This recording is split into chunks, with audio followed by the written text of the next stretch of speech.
Hello and welcome to CASA of Liberty Chambers County. I would like to introduce our ladies here today. We have Miss Sandra, our training coordinator. We have Monica, our trauma care specialist. Karen, our collaborative and family engagement coordinator. Corey, our foster and futures coordinator. And myself, Melanie Cotton, and I'm the community awareness coordinator. Let's talk a little bit about CASA today. CASA began in 1977 in Seattle, Washington, and we were for the child. When a child is removed from the home for neglect or abuse, the court may appoint an advocate to represent the best interest of the child. It's important for a child to have a CASA advocate on the case so that they can be a voice for them in court and have someone to support them while they're in CPS care. That approximately 440,000 kids are in foster care nationwide, and 30,000 of them between 18 and 21 years of age without ever having their forever home. Did you know 1 in 5 children will become homeless after the age of 18, and only about 47 to 54% will earn a high school diploma, and by the age of 24, 47 to 51% will be unemployed. So you can see why it's so important for a CASA advocate to be on the case for a child. It's so very important for us to be there for them and help them while they're in the CPS court system. First and foremost, they are the eyes and ears for the court. The judge cannot, of course, see every child. So our CASAs go and they do investigating, they do monitoring, they do facilitating. They do all they need to do to let the judge know exactly what is the best thing for a child who's been removed by CPS.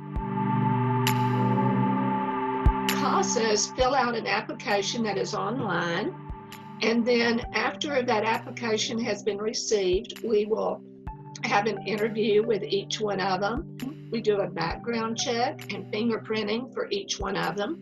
We go through 30 hours of training so that every new advocate has a great background in what they are about to do. One of the things that our advocates tell me is that it is very rewarding. And that means that once a case is over, they have the satisfaction of knowing they have done every single thing they could to make a better life for that child. Sometimes it's to return to home. Sometimes it's to be adopted by a loving family that can give them all the things that they deserve.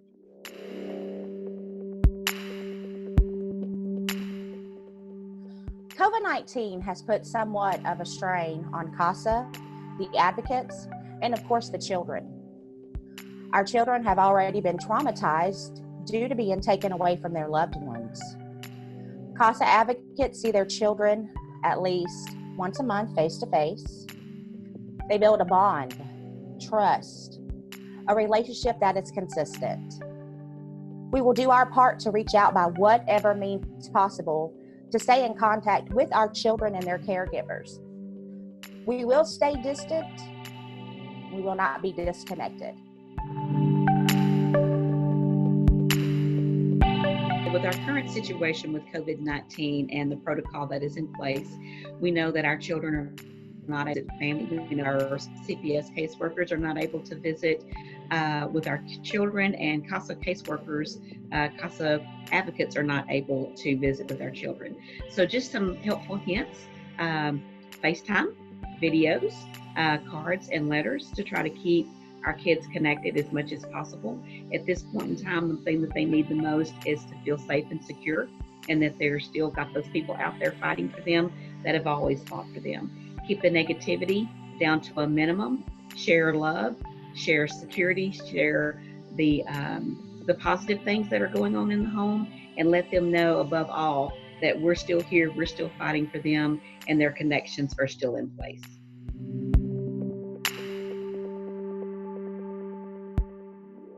Youth who don't have access to internet during a regular school year are already at a disadvantage.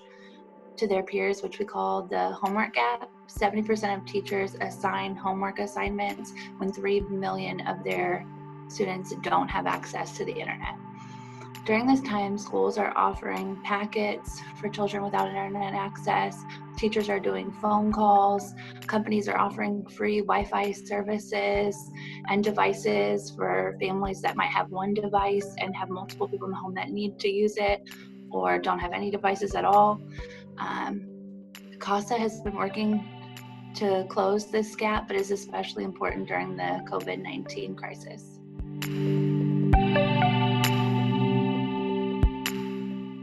I would like to thank our staff and all of you for joining us today. Our mission is to advocate for the best interests of neglected and abused children through our training and our support of our volunteer team. For more information, please visit our website.